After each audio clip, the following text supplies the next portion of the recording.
आज हम बात करेंगे थिन लेयर क्रोमेटोग्राफी की। थिन लेयर क्रोमेटोग्राफी की बात करने जा रहे हैं।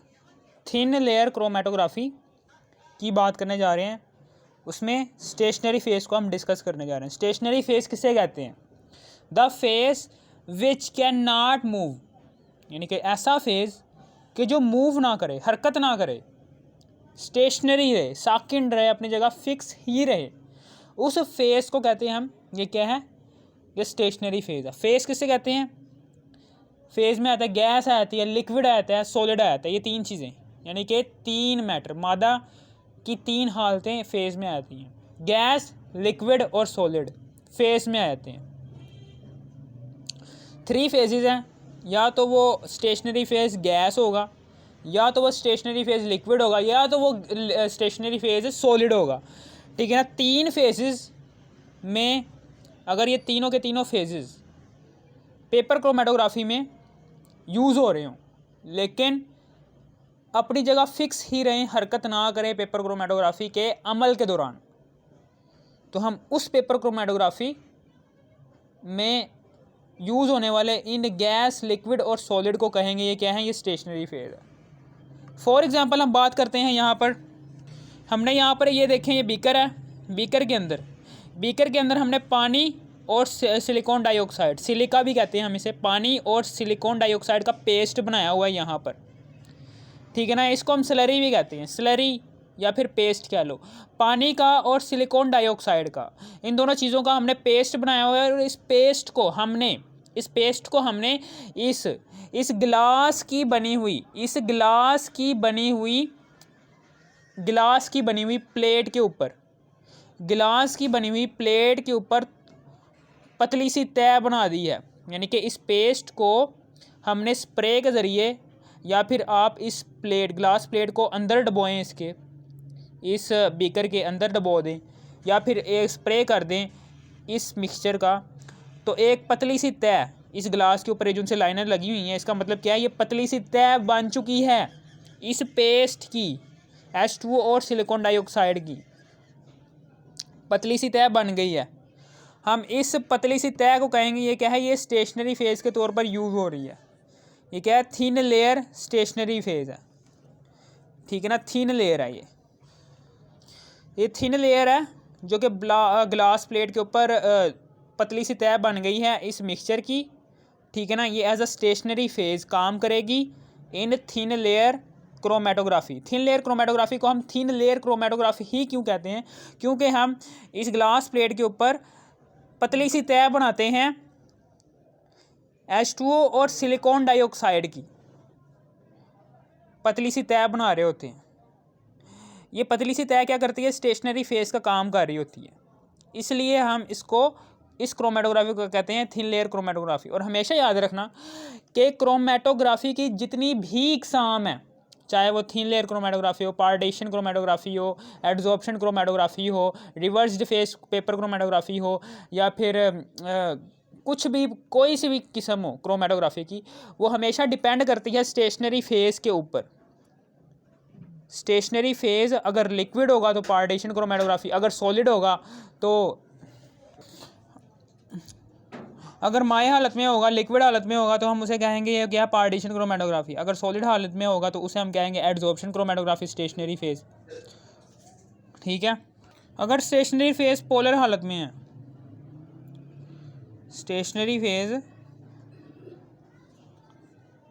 अगर स्टेशनरी फेज जोन सा है वो थिन लेयर की फॉर्म में एग्जिस्ट कर रहा है ग्लास प्लेट के ऊपर, हम उस क्रोमेटोग्राफी का नाम देंगे थिन लेयर क्रोमेटोग्राफी। ठीक है, समझ आ गई। स्टेशनरी फेज जोन सी होती है, इसकी दो इकसाम होती है, एक और इनऑर्गेनिक और ऑर्गेनिक स्टेशनरी फेज। इनऑर्गेनिक और organic stationary phase, commonly use inorganic stationary phase. ठीक है ना। Commonly use inorganic stationary phase होती है, यानी कि इनऑर्गेनिक स्टेशनरी फेज ये सबसे ज़्यादा यूज़ हो रही होती है। इनऑर्गेनिक स्टेशनरी फेज़ के अंदर हम सिलिका इस्तेमाल करते हैं, एलुमिना इस्तेमाल करते हैं, सिलिका जेल इस्तेमाल करते हैं। सबसे पहले हम बात करते हैं सिलिका की। सिलिका होता है SiO2, ये होता है। ठीक है ना। इसका फार्मूला ये होता है, सिलिकॉन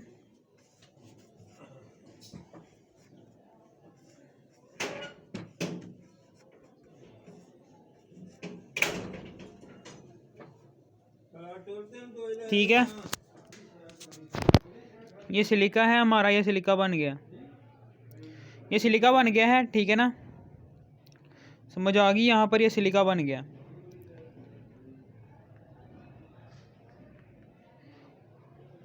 ठीक है ना, इसकी सिलिका की 3 किस्म की इकसाम है। एसिडिक भी होता है ये, बेसिक सिलिका भी होता है, न्यूट्रल सिलिका भी होता है। एसिडिक की आगे मज़ीद 3 और इकसाम है। ठीक है ना, 3 इकसाम मज़ीद हैं। एक होता है जी फ्री सिलिका, और एक होता है जी विसिनल सिलिका, और एक होता है जी जिमिनल सिलिका। सिलिका की 3 इकसाम है, एसिडिक, बेसिक और न्यूट्रल। और एसिडिक की मज़ीद आगे 3 इकसाम है, फ्री सिलिका, विसिनल सिलिका और जिमिनल सिलिका। ठीक है ना, हर एक सिलिकॉन के साथ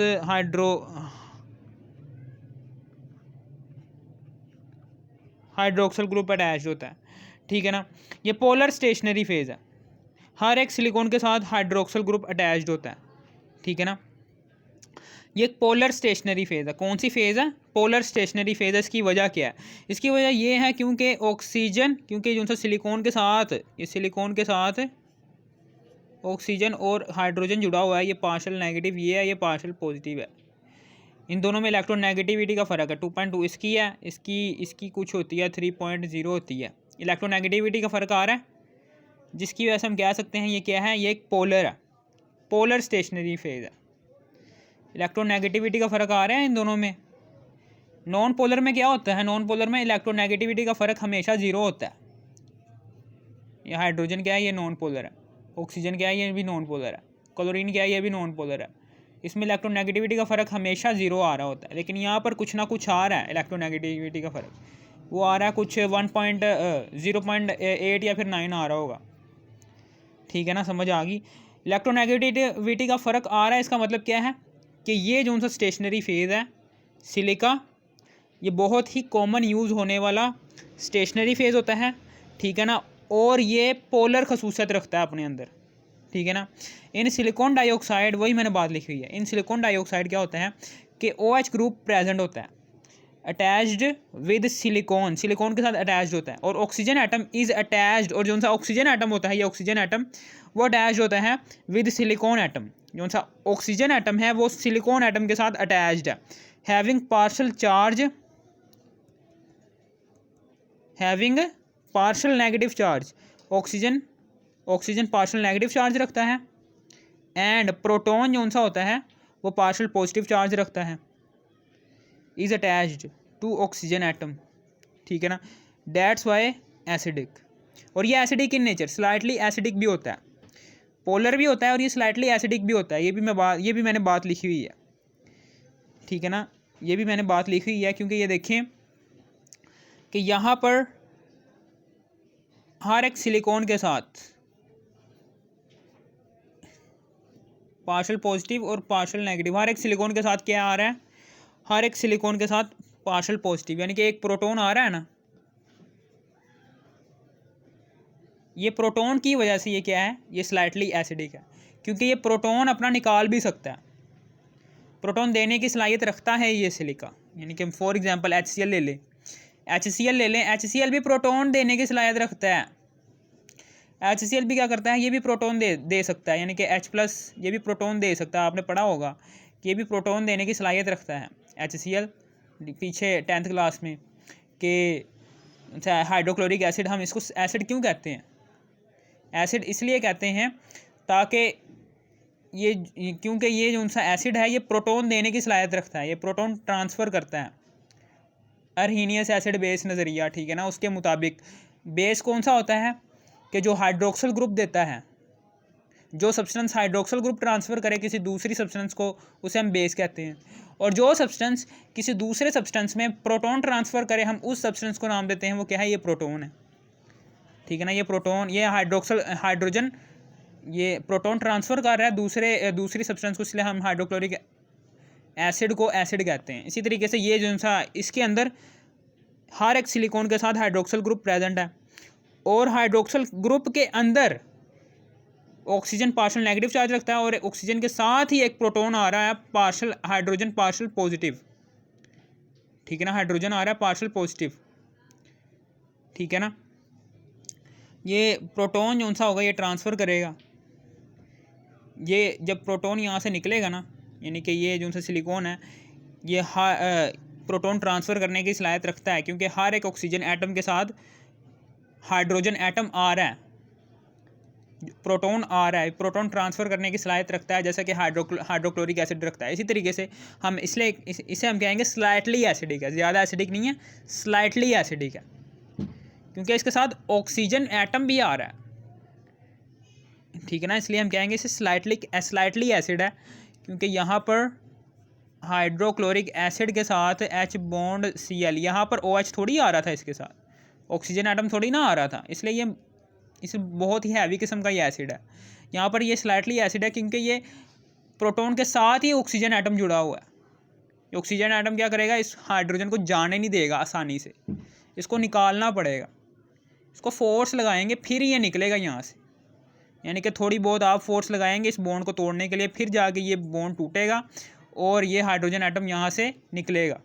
इसलिए हम कहेंगे ये क्या है, ये स्लाइटली एसिडिक है as compare to an other strong acids, ठीक है। समझ आ गई आपको, ये है, मैंने वही बात लिखी हुई है कि oxygen atom is attached with silicon atom, oxygen atom is attached with silicon atom having partial negative charge, जो कि ऑक्सीजन जो सा होता है वो पार्शल नेगेटिव चार्ज रखता है, एंड प्रोटॉन इज़ अटैच्ड, और जो सा प्रोटॉन होता है वो अटैच्ड होता है ऑक्सीजन एटम के साथ, दैट्स वाई, जिसकी वजह से ये एसिडिक है। ऑक्सीजन एटम के साथ हाइड्रोजन एटम अटैच होता है, प्रोटॉन अटैच है, अटैच होने की वजह से क्या है ये एसिडिक है, स्लाइटली एसिडिक है, ठीक है ना। HCl क्या है, ये एक स्ट्रॉन्ग एसिड है, एसिडिक इन नेचर होता है, क्योंकि ये भी डोनेट कर सकता है प्रोटॉन।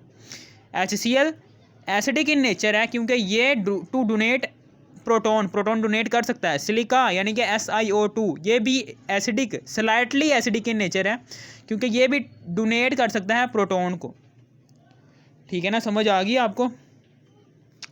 अब हम आगे की बात करने जा रहे हैं, सारे के सारे हम बॉन्ड्स बनाएंगे, ठीक है ना। इधर हम क्या करेंगे, यहाँ पर बॉन्ड्स बनाएंगे, यहाँ पर अब हम बॉन्ड्स बनाएंगे, इधर बॉन्ड्स बनाएंगे, इधर ये जो उनसे फ्री है।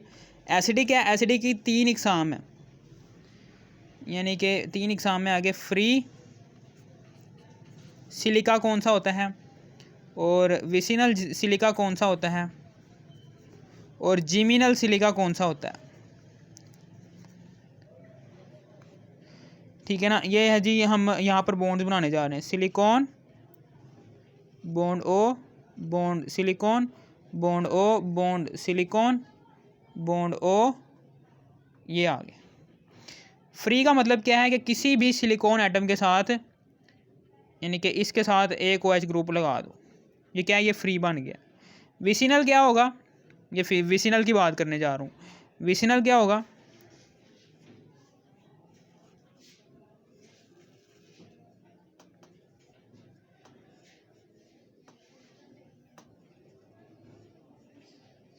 कि किसी भी सिलिकॉन एटम के साथ 2 OH ग्रुप लगा दो, किसी भी सिलिकॉन एटम के साथ 2 OH ग्रुप लग जाएंगे तो ये क्या बन जाएगा, विसिनल कह रहा हूँ, ये जिमिनल बन जाएगा, ठीक है ना। ये जिमिनल बन जाएगा, ये क्या बन जाएगा, ये जिमिनल बन जाएगा। किसी भी सिलिकॉन एटम के साथ 2 OH ग्रुप लगा दो, ठीक है ना। अब विसिनल कब बनेगा, विसिनल सिलिका, यानी कि इसका मतलब क्या है कि विसिनल का मतलब है साथ वाले, यानी कि मेरे कहने का मतलब क्या है, ये तो समझ आ ही गई होगी कि फ्री सिलिकल क्या होगा, कि ये पूरा आपने बना लिया कि किसी भी सिलिकॉन के साथ एक हाइड्रोक्सल ग्रुप लगा दो और फ्री सिलिका बना दो। विसिनल जिमिनल सिलिका कब बनेगा, कि किसी भी सिलिकॉन के एक एटम के साथ 2 हाइड्रोक्सल ग्रुप लगा दो तो फिर जिमिनल बन जाएगा, ठीक है ना। समझ आ गई आपको। और फिर उसके बाद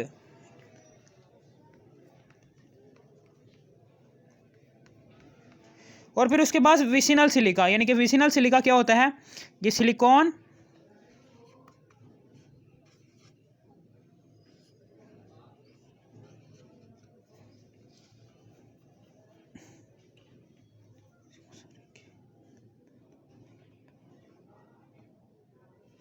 ये ऑक्सीजन है, ये सिलिकॉन है, ये भी ऑक्सीजन है, ये भी सिलिकॉन है, ये भी ऑक्सीजन है, ये भी सिलिकॉन है, ये भी ऑक्सीजन है,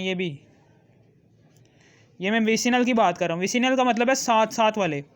इस सिलिकॉन के साथ भी हाइड्रोक्सल ग्रुप लगा दिया, इस सिलिकॉन के साथ भी हाइड्रोक्सल ग्रुप, साथ साथ वाले, यानी कि एक साथ जो उनसे सिलिकॉन अटैच्ड होंगे ना, एक ऑक्सीजन के साथ 2 सिलिकॉन अटैच्ड होंगे, उन दोनों सिलिकॉन के साथ हमने OH ग्रुप लगा देना और ये क्या बन जाएगा, विसिनल सिलिका।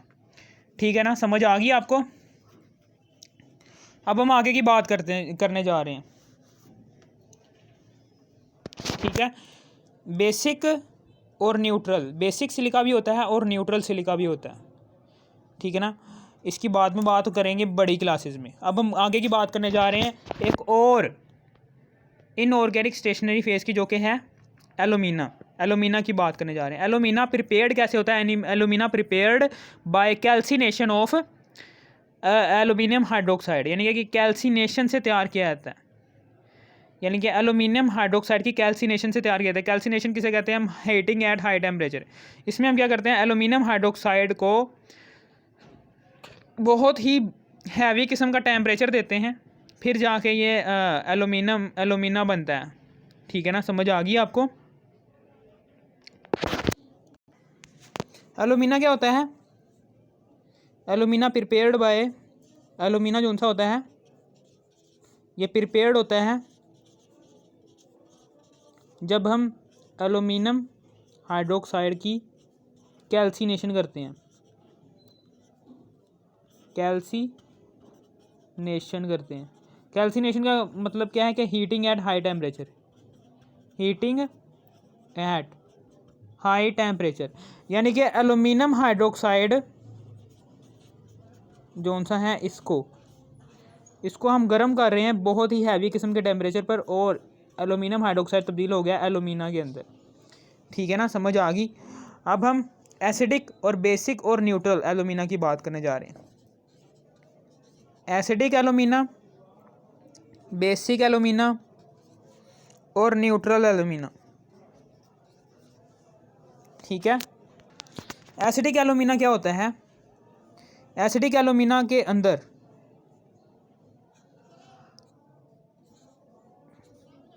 एलुमिनियम के साथ एक OH, यानी कि एक OH ग्रुप कहता हूँ, ये O नेगेटिव अटैच होता है।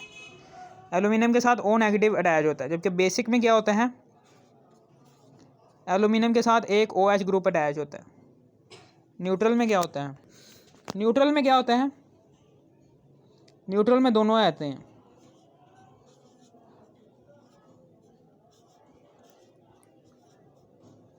दोनों ही आ जाते हैं। अगर दोनों की बात की जाए तो न्यूट्रल की बात हो जाएगी। एसिडिक का मतलब क्या है, एलुमिनियम के साथ O नेगेटिव आ जाए। बेसिक का क्या मतलब है कि एलुमिनियम के साथ OH, एक OH आ जाए। ठीक है ना, न्यूट्रल में दोनों चीज़ें आ जाएंगी। ठीक है, अब हम इसका फार्मूला बनाने जा रहे हैं।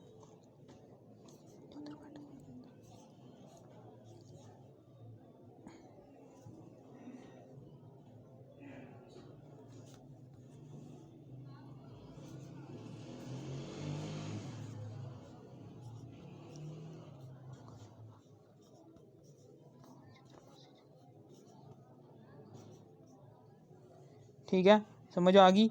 यहाँ पर एक OH ग्रुप आ रहा होगा, O नेगेटिव आ रहा होगा, इसको हम कहेंगे ये क्या है, ये एसिडिक है। ठीक है ना, इसको हम कहेंगे ये क्या है, ये एसिडिक है। ये आ रहा होगा फार्मूले के अंदर, तो इसको हम कहेंगे ये क्या है, ये बेसिक है। अगर ये दोनों ही आ रहे होंगे फार्मूले के अंदर तो फिर ये न्यूट्रल कहलाएगा। ठीक है, नहीं समझ आई, कोई टेंशन नहीं है, हम अभी बता देता हूँ मैं आपको।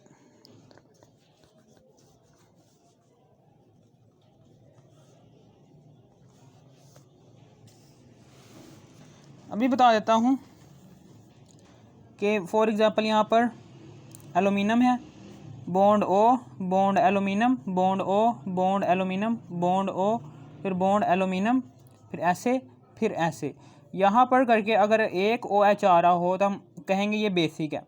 इसी तरीके से एलुमिनियम, बॉन्ड ओ, फिर बॉन्ड एलुमिनियम, फिर बॉन्ड ओ, फिर बॉन्ड एलुमिनियम, फिर बॉन्ड ओ, फिर बॉन्ड एलुमिनियम, ठीक है ना। अगर किसी भी एलुमिनियम के साथ एक O नेगेटिव आ रहा हो, अब इसे हम एसिडिक कहेंगे, ठीक है ना।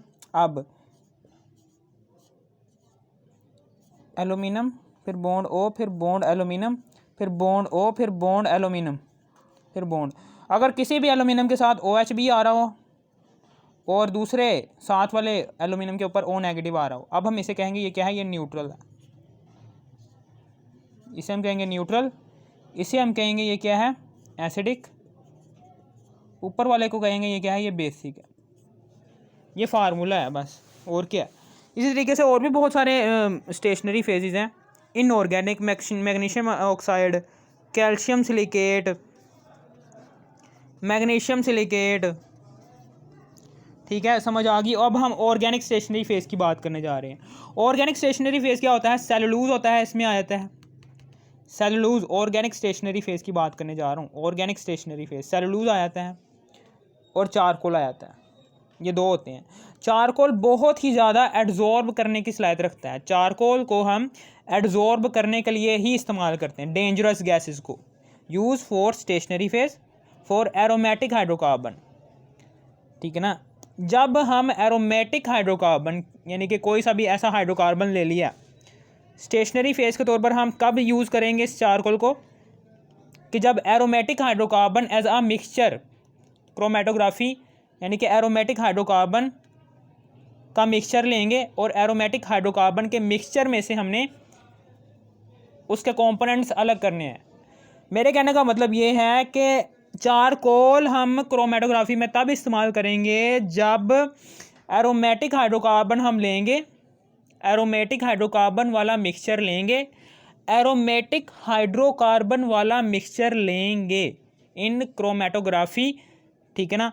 तो इस मिक्सचर में से कंपोनेंट्स को अलहदा करना है, इस मिक्सचर में से कंपोनेंट्स को अलहदा करना है, अलहदा करना है, कंपोनेंट्स को अलहदा करना है, कंपोनेंट्स को अलहदा करना है, ठीक है ना। जब मिक्सचर में एरोमेटिक हाइड्रोकार्बन आपको पता है कि आ रहा है, ठीक है ना, आपको पता चल गया है कि मिक्सचर है, इस मिक्सचर के अंदर एरोमेटिक हाइड्रोकार्बन मौजूद है जिसको मैंने अलहदा करना है, जिसको मैंने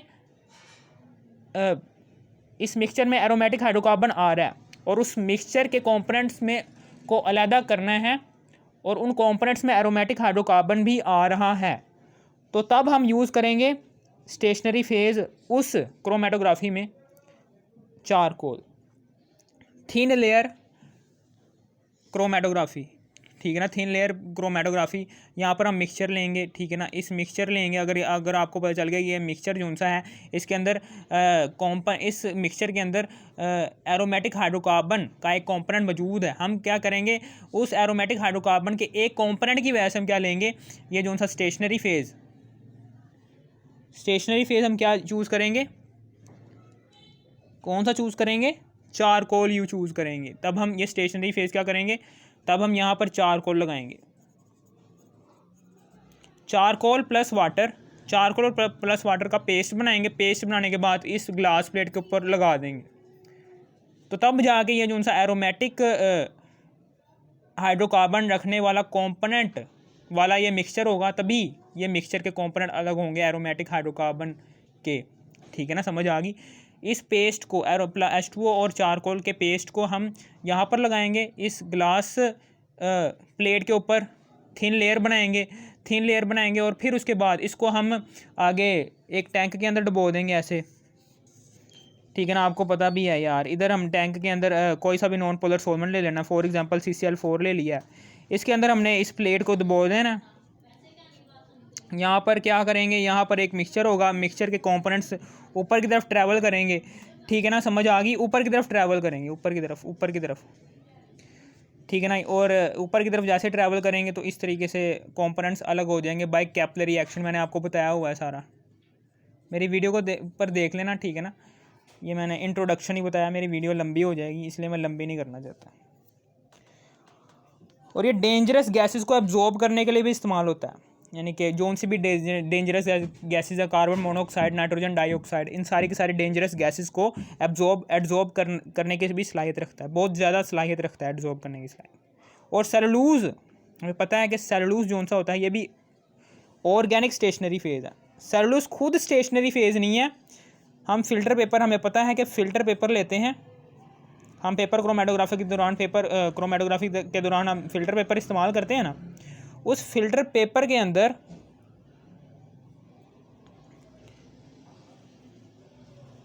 सेलुलोज के ऐसे फाइबर्स होते हैं, ये फाइबर्स हैं सेलुलोज के। ये सेलुलोज के फाइबर्स के अंदर ही ये पानी के मॉलिक्यूल्स क्या होते हैं, फंसे होते हैं, ट्रैप्ड होते हैं। ये पानी के मॉलिक्यूल्स जो कि सेलुलोज के फाइबर्स के अंदर ही ट्रैप्ड हैं, ठीक है ना। इन ट्रैप्ड मॉलिक्यूल्स, ये जो उनसे सेलुलोज के फाइबर्स के अंदर ही पानी के मॉलिक्यूल्स ट्रैप्ड हैं। इन पानी के मॉलिक्यूल, ये पानी के मॉलिक्यूल्स स्टेशनरी फेज के तौर पर एक्ट कर रहे हैं, ना कि ये पूरा का पूरा सेलुलोज ही नहीं। सेलुलोज के फाइबर्स के अंदर पानी के मॉलिक्यूल्स ट्रैप्ड हैं और ये स्टेशनरी फेज के तौर पर एक्ट कर रहे हैं, ठीक है ना। मैंने आपको वजह बताई थी कि क्यों ट्रैप्ड हैं, ये पानी के मॉलिक्यूल्स क्यों ट्रैप्ड हैं सेलुलोज के फाइबर्स के अंदर, क्योंकि हर सेलुलोज के फाइबर के अंदर ग्लूकोज के मॉलिक्यूल्स क्या होते हैं, वो डैश्ड होते हैं, ठीक है। ग्लूकोज के मॉलिक्यूल क्या होते हैं, डैश्ड होते हैं, ऐसे ऐसे ऐसे। ये ग्लूकोज का मॉलिक्यूल होता है HA OHA OHA HA OHA HA